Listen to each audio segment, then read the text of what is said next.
क्या बात है।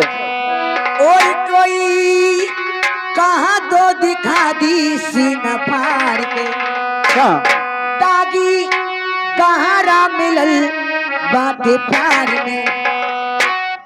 वो तो दूसरी रात के डोली में सवार हो गई थी हमरा करे जाके पार हो गई थी।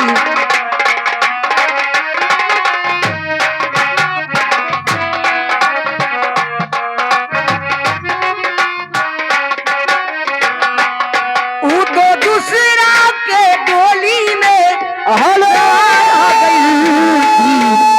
हेलो। अरे लड़िका के मौसिया की तरफ से 51 रुपया नौछावरा हमारे पार्टी धन्यवाद देते हैं। ओ कोई कहे तो दिखा दो सीना फाड़ के ताकि गहरा मिलल बात प्यार के।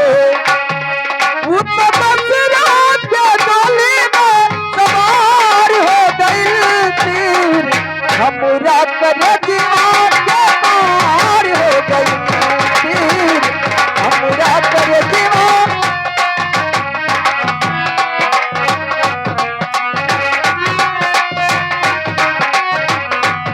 मीठी बतिया बतिया के कि हमसे नहीं लड़ोलो